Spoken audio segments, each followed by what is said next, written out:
So our relationships can either be engines to propel us towards our future, or they can be anchors that hold us in place from moving forward. You may have heard the statement, you're the average of your 5 closest friends. And it's true. We believe a marriage is the average of the 5 closest couple friends that you have. Our pastors often say, show me your friends and I'll show you your future. For your marriage to be secure and strong, you need to build a pro-marriage collective, a community with like-minded, growth-minded couples. And that's what we're talking about today.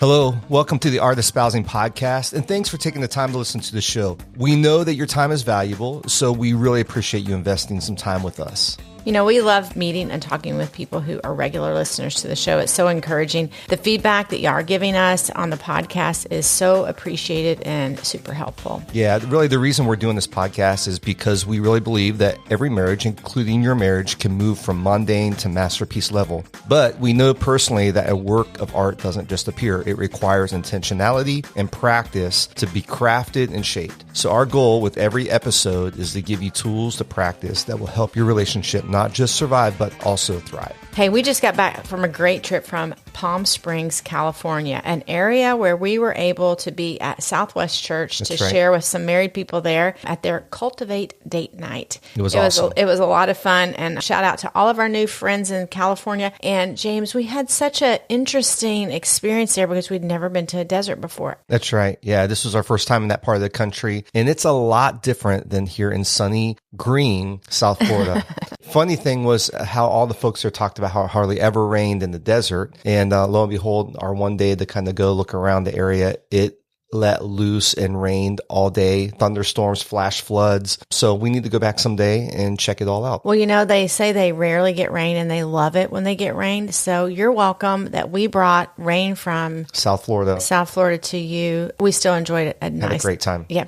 We're launching a new monthly email newsletter. We want to invite you to subscribe. Each month, you'll receive links to the past month's blog post and podcast episodes, along with highlights from our world, some tips and advice to strengthen your marriage. All this delivered straight into your inbox. You can sign up in the link in the show notes, or you can email us at hello@artespousing. Just say, sign me up, and we'll take care of the rest. Several months now, we've been using a marriage coaching tool. It's an incredible tool for any marriage that is wanting to work on themselves, go from good to great, or there's some places that they just want to gain some vision for their future. It has actually been a highlight for us to work with these couples and just see vision come to life for them and excitement. All right, so check this out. If you're looking for that one thing that could be the game changer for your relationship, then the Marriage Reboot Retreat is just for you. If you want a greater connection with your spouse, if you are tired of feeling stuck in the same old, if you desire to feel the thrill of fun and discovery again, like you did when you first met, we can help. We support couples to reconnect, recharge, and re-engage to pursue their life purpose together. The Marriage Reboot Retreat by Married for a Purpose is a private, intensive experience for you and your spouse, working exclusively with Lisa and I for 2 consecutive full days. At the end of the 2 days, you will walk away with a unified purpose for your marriage and a holistic vision for your marriage and family, supported with a real action plan. If you would like to find out more information about the Marriage Reboot Retreat, you can set up a discovery call with James and I, and we will tell you more about it. The link is in the show notes, or you can direct message us on Instagram at @artespousing, and we will send you a link to schedule a discovery call. Today, we're talking about building your marriage collective. I love this idea as it pertains to art espousing. That's right. An artist collective is a group of artists, curators, and supporters who work together to support and promote the work of every member of the collective. Artist collectives have occurred throughout history, and just like artists need support and encouragement to continue pressing forward, guess what, James? Yes. We and our marriage, you and your spouse need a marriage collective that will strengthen and push you forward in your marriage. We found that the quality of our married life is actually enhanced by the quality of our relationships, both as individuals, with our friendships, and with our couple friends. So we teach and coach a lot around discovering your purpose and your vision for marriage, as well as setting boundaries and priorities for marriage. But, for our first several years, Lisa, our marriage, we didn't have a purpose. We We didn't know what our purpose was. And we really didn't have a vision for the future. Actually, our vision was that we wouldn't get divorced. That's right. Which was actually a pretty good vision. It's a pretty good vision, Yes. but it wasn't much to it there. Right. We did have some boundaries we set early on, but no real growth-oriented priorities. However, one thing that we did that made all the difference in our marriage was getting around the right people who not only had strong, vibrant marriages, but they also encouraged and championed our marriage. Yeah, we learned in that season that having a marriage collective, and even 30 years later, is so important. And there's huge benefits to having a marriage collective. That's right. Just a few of them: accountability, right? Benefit. The gift of other people in our lives is that they actually know us and That's they right. pay attention to us. They love our marriage and family enough to sometimes even confront us in grace and truth. And they're willing to have hard conversations and ask tough questions. Like we have had people say, "Hey, are you guys doing okay? Right. We see that you have all this stuff going on." So there's an accountability Right. that comes, and we can receive that accountability because we know they have the best interest for us and care about us. That's right. And it's accountability, not just in like, you guys seem tense, but like accountability in important things like intimacy and like how you guys doing in that world and holding you accountable to make sure that the things that are going to strengthen marriage are present in your marriage. So not only is accountability a benefit, encouragement is. And Yeah, this that's right. is one of my favorite benefits of great couple friends. Life is hard, which sometimes makes marriage hard. That's right. I've heard it said, a joy shared is doubled and a sorrow shared is halved. I love that. Yeah, so it's cool. really cool. I have been on the receiving end of people sharing my sorrow, and I actually love, it's one of my favorite Enneagram 2 things is to be the person who gives and shoulders burdens with other people so that I know I can help half their sorrow. That's really good. That's really So good. it isn't just about us getting stuff from people. It's us being contributors too and encouragement. We have had couple friends along in our journey that have really shouldered with us significant pain points and disappointments in our life. Whether it's ministry challenges or parenting disappointments, we know we have couples praying for us. That's right. Praying for our kids, praying for what we're called to do. And honestly, just them checking in on us, a text saying, "Hey, I prayed for you." Yeah. It really is a source of just pick me up. And it's actually lightened our load in our married life when we're having hard times. And it's just lifted the struggle a bit in our personal lives and actually impacts our marriage. Yeah. It's so important to not go through hard things alone. Like you have those couples with you that are encouraging you, that are giving kind words, championing you. Even like this week, us going out to California, we had our friends back here who were praying for us, championing us, checking on us. Right when we encouraging landed, us. we're like, "How'd it go? Yeah. What'd you learn? How are the people?" And Right. It's such an encouragement and strengthens our marriage. And then a third benefit really, Lisa, is wise counsel. We need wise counsel in life, and we need wise, godly counsel in our life. especially when we're in the thick of our own lives. Yeah. We're pretty smart people, but when you're in the middle of your own mess, you cannot see above the weeds. So yeah, you're right. I love this verse in Proverbs chapter 11, verse 14. It's actually in the Amplified version of the Bible. It says, where there is no wise, intelligent guidance, the people fall and go off course like a ship without a helm. But in the abundance of wise and godly counselors, there is a victory. We share that passage with couples when they're preparing to get married, but it's such a great reminder that no matter how long we've been married, we need people that can give wise and godly counsel in our life, whether that's in financial matters or parenting issues, or maybe it's a job issue that you just need some people to come alongside of you just to give you counsel so you're not making decisions on your own. Ultimately, the best counsel we can get is from God. In Proverbs 3, 5, and 6, trust in the Lord, lean not to your understanding, all your ways acknowledge him. But God uses people in our lives and couples in our lives to strengthen our marriage and help us move forward. Proverbs 13:20 says, walk with the wise and become wise. Associate with fools and get in trouble. And so it's so important that we're building this collective of people that are going to give accountability. They're going to give encouragement and wise counsel. One of the things we often see in marriages is that when couples are struggling, they'll tend to isolate themselves from others, hiding the struggle from friends and family. And that isolation only enhances the pain. So having this strong marriage collective is going to provide the support, the encouragement, the counsel, and the comfort in those times when you're struggling. struggling. There's this quote I found by an author, Ben Casnocha. He wrote, "The people you spend the most time with will change you in ways you cannot anticipate or ever fully understand. The most important choice of all is who you choose to surround yourself with." And that's why this marriage collective is so important to you. I couldn't agree more. And we didn't have a lot of vision. We didn't have a lot of forward momentum, but we did have a lot of great people around us. Yeah. I think of Glenn and Sandra Bond, who really invested in our marriage. There wasn't a class. Right. It wasn't an 8-week class on marriage, prep for marriage. We didn't have that. We offer those things now at Christ Fellowship, but we had hands-on, one-on-one training and modeling for us. And you got to live with them for a season and see their marriage up close. And we would actually talk about the dynamics of what we saw in their marriage as we were preparing to get married, which was really cool. I feel like I need to write them a thank you letter because they probably don't know how much they impacted me. Growing up in a divorced home, I didn't see that. And so I was up close and personal with them. And so I could see how Glenn honored her. And I could see how, and I saw tensions. There's natural tensions that every marriage has tensions. That's right. But in the way that they did it was so honoring and respectful for one another. And then our first year of marriage, I think about Calvin and Andrea Green. Oh, yeah.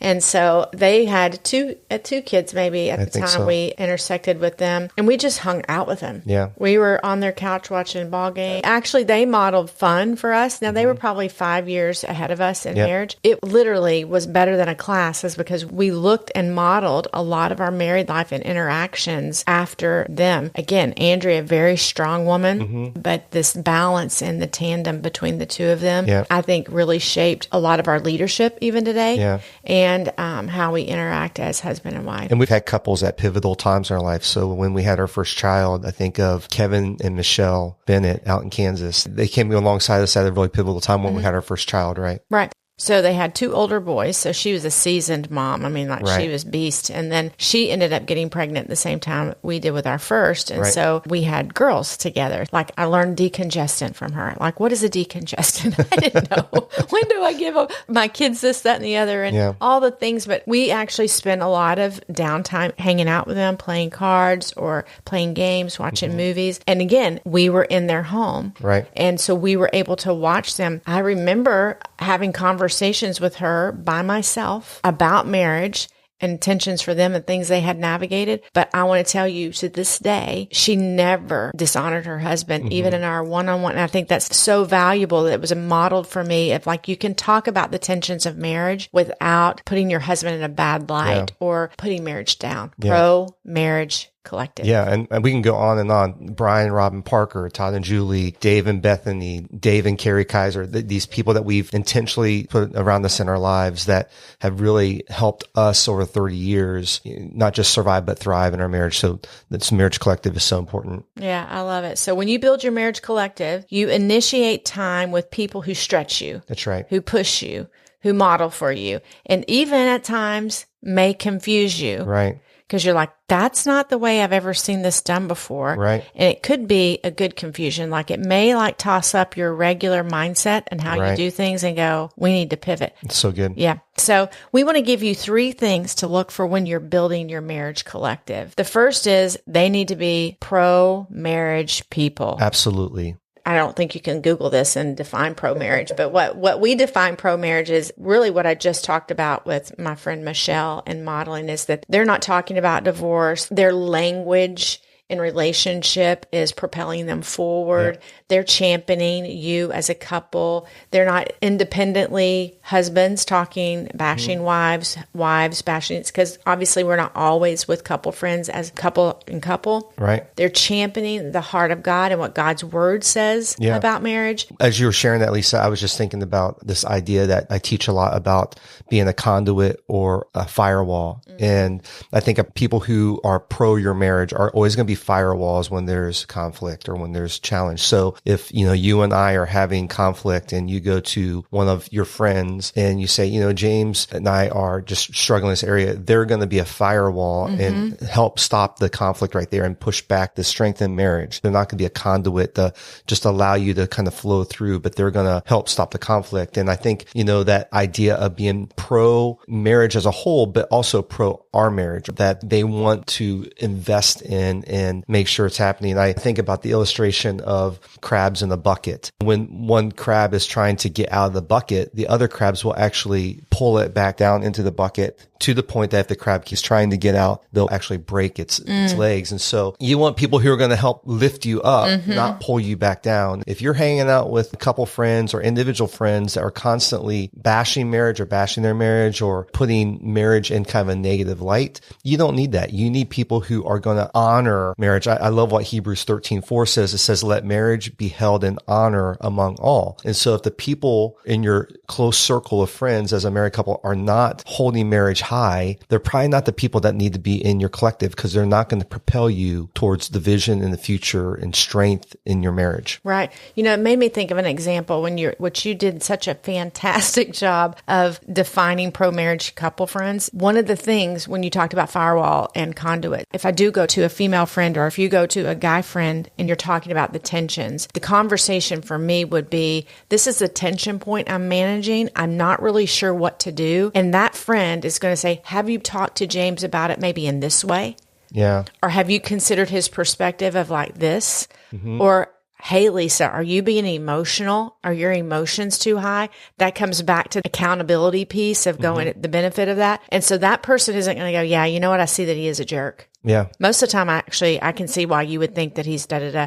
That is a conduit of fueling the flames, but a firewall. Causing drama and... Yes. So I just thought when you were sharing that was the best way to describe pro-marriage. Yeah. And I would say within the guys' world, if the guys you're hanging out with are talking down about their wives or talking bad about women in general, they're not holding the institute of marriage, the union of marriage high, they're only going to drag you down. They're going to be like those crabs in that bucket. They're going to pull you down. You're not going to rise above those people. Again, you're the average of your 5 closest friends. So if the people that you're hanging out with are constantly not pro-marriage, it's not going to help you build a strong, healthy marriage. I love that. So we're not only looking for pro-marriage people, we're looking for people for our marriage collective that share common values. Yeah, that's right. So we have a couple of values that when we think about our friends right now, that we share this value, which one of them is respect. Right. I respect my friends' husbands. There's a mutual respect of maybe what we believe, maybe politically. Yeah. So we may differ on some political views, but there's common ground. Our common value is that we respect one another. Right. We actually may have theological views that are different. Right. And we may be parenting different than our friends. We parent in the way that we feel God's called us to parent and navigate. And I know for a fact my closest friends respect the way we're doing that. I don't feel judged by them. Yeah. It's really good too, because I think we live in a culture that's so polarized. Right. And, if you don't believe the same way I do, theologically or politically or socially or whatever, but you can actually have people in your marriage collective that have different, maybe theological views or political views, if there's actual mutual respect there. It doesn't mean that you have to believe everything the same, but you do have to honor one another and bring respect. Another thing that is really important to us is faith. Right. We have friends that are close to us that probably don't believe everything that we believe when it comes to faith in God or how they practice their faith and the church they go to or whatever. However, it is a shared value for us. One of the things that I know for us is that our faith that unifies in common ground on how we speak to one another. We know the rules of engagement, if you will, or guiding principles. There's a moral compass there. Yeah. When we know the truth of God's word, what it says, and it actually provides accountability for our friendships. That's right. Because I know someone else, a Bethany, a Julie, a Carrie Kaiser, is going to hold me accountable to God's word. Right. In our marriage relationship. And so we have the same book that's our guiding principles. And so I think if you do have friends outside of your faith, you just need to know they may not be the people to give you input or wise counsel. I think another value really for us is authenticity. Right. We want to be around people who are real, and so the people in our collective are going to be people who are who they are. They don't put on pretense and so. We're real, you know what, James, we're really allergic to pretense. Yeah. We really are. We are, but that's okay. That's just us. That's us. Other people may, want that. That's right. But again, it's finding your shared values is really important for your marriage collective. And then I think the last thing that I would say, there's probably a lot more we could say, but one other thing that we'd say is really important to look for in your marriage collective is that the people that are close to you are trustworthy. You don't want to trust your heart and your life to people who can't be trusted with it. You know, I love this quote from George Washington. He said, "Be courteous to all, but intimate with few, and let those few be well tried before you give them your confidence. True friendship is a plant of slow growth and must undergo and withstand the shocks of adversity." Come on, somebody. That is amazing. Yeah, you know, I think there's a danger when you give too much of your life to people who haven't shown themselves trustworthy. Right. There's a lot more that we're going to share with our friends Dave and Bethany, who we've done years, or Todd and Julie, who we've done years and years with, than a new friend that we met a month ago. You know, we're going to be careful of giving too much of our life in somebody else's hands, but you want to build a collective that is trustworthy. We want to be trustworthy people with the people that have us as part of their collective. We want to guard their hearts. We want to be pro-marriage for them. We want them to know that they can trust us, and we want the people around us that we can trust them as well. I think of authenticity without wisdom is reckless.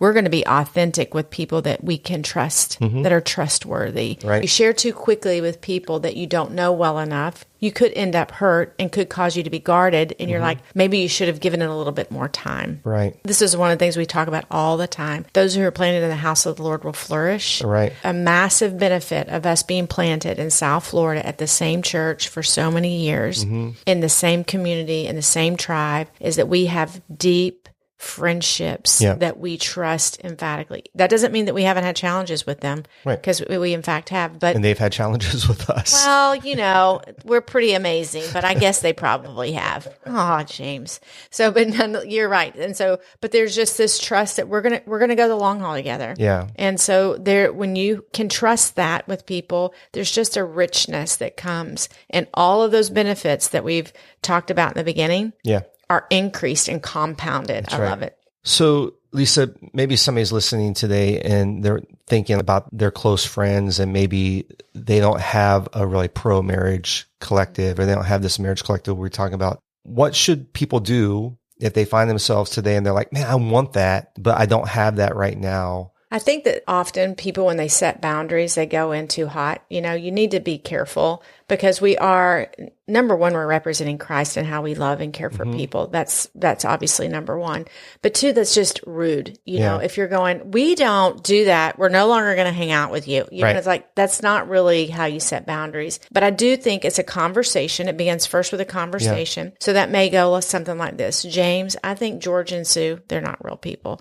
There's some tensions that we're managing every time we're with them. Yeah. Do you agree, James? And you're like, I'm feeling that too. So it's a conversation with your spouse to go, what is it? And a discovery. And then just looking straight up at how often you spend time with George and Sue. Right. And we're going, man, we spend every Friday night doing dinner with them. I would start gradually moving away from having dinner with them every Friday night, that we're going, oh, we need to do blah, blah, blah. We have these plans, da, da, da, da. So you're actually starting to clear your calendar, that you're not doing so much time with them, but you're not just going to cut it off. Right. Now, I think if they are friends, that you could probably have a conversation. You could have a conversation with them. But I'm thinking in particular about a couple friend that we had nearly 15 years ago. Right. That we knew that we needed to distance ourselves from them. Right. And time did tell that we actually did need to do that. That's what I'm thinking of in mind, of like, you do really need to start gradually limiting your time with them. Yeah. But do you have thoughts on, like, if it's a couple friend that you want to spend time with? Yeah. I would say there's the balance between like lessening the amount of time, but I think there's also the opportunity to invite them on the journey with you. You could say, hey, we're trying to move this direction in our marriage. This is some vision that we have for our marriage. And we find that there's some things that in our relationship that are not supporting that. Maybe it's our dialogue. Maybe it's the way we tease about marriage or put down our spouses or whatever. And we don't want to do that anymore. We love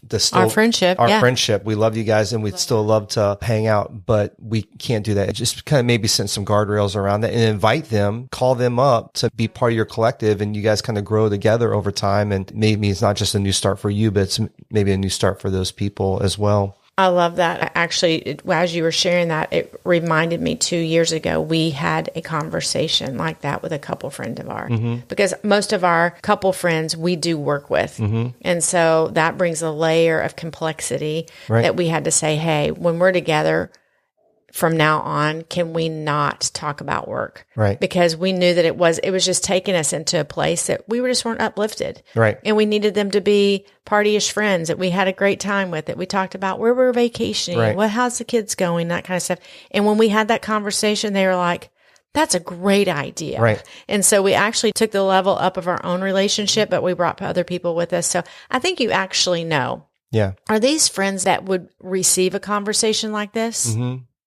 Or are they friends that would not receive a conversation Yeah. like this? I think that's the delineation of going, how are we going to move forward? But I would say when you go to have a conversation, it's more like, hey, James and I, we're noticing this in our life.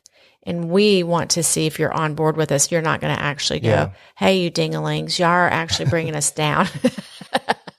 Hey, you crabs, you're pulling our legs off. Well, and I think there's also the intentionality. I mean, if you go back and look at some of the things we talked about, are the people that you're hanging out with, are they people that are holding you accountable? Are they people that are encouraging you? Can you go to them for wise counsel? Do they model or demonstrate what healthy marriage looks like? If not, then those are the kind of people that you may need to modify the amount of time you spend with them. But then you need to intentionally go and build your marriage collective. So you may need to find some people and just say, hey, here's what we're looking for. You know, as you're meeting somebody new, talk to me about what you value. Like, what do you guys love to do? What are you passionate about? Those kind of questions are going to be things that are going to help give you clues to, like, could this person be part of my marriage collective? Right. Is this somebody that is going to help my marriage thrive and go from mundane to masterpiece? When you speak of that, I was thinking about just our church, and I know most people who are listening are going to church, and there's things called small groups. Right. You know, you can sign up for a group and be in a group of married people for 8 weeks, and you could probably go in that and go, none of these people are my collective, you know? Right. It's not that they're bad. It's just like I don't have chemistry with them. So I think taking a step forward and going, I'm going to manage the awkward and I'm going to look for friends is to be in a group like that, just to go, I'm going to serve in some places, at a soup kitchen or at my church or places that you're going to be around like-minded people and look for people that you have chemistry with so that you're not just going out to dinner and interviewing them, but you're actually like feeling it out and going, I want to be like them. Yeah. They inspire me. Yeah. I'm not intimidated by them. I'm inspired by them. And so those are the kind of people I want to go, you know, try to not be awkward and go, will you be my friend? It reminds me of two things as we're wrapping up today. Our friends, Greg and Julie Gorman, Married for a Purpose, they have a great resource that if you're looking for a marriage collective, every other Monday night, they do a call with a bunch of different couples who are trying to grow in their marriage. And all over the country. And so something like a coaching call like that or getting connected with Married for a Purpose with their membership piece. Yes. You know, that's a great opportunity to start building a collective. You mentioned small groups. I remember during COVID, we did a Zoom group and we had a couple on the group that actually a couple couples on the group who just joined the Zoom group just to meet new people and try to build their marriage collective and kind of stretch themselves. So I think those are great ideas. I love all that, James. This has been rich. Yeah, it has. You know, we'd love to hear your thoughts around this idea of marriage collective and maybe some ideas you have. We'd love for you to share those with us and with our community. You can email us at hello@artespousing.com, or you can hit us up on Facebook and Instagram at artespousing. If you found this episode helpful, please let your friends know by sharing it with them. You can also help other people find this podcast by rating the podcast and leaving us a review. And please remember to subscribe to our monthly newsletter. You can sign up with the link in the show notes, or you can email us at hello@artespousing. Just say, sign me up.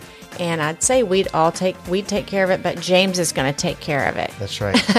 So join us next week. We have a great young couple, Gabe and Casey Mejia, on the show talking about all things Enneagram and what they've learned in their marriage thus far. Have a great week, and we'll see you next week on the Art Espousing podcast. Until then, bye-bye.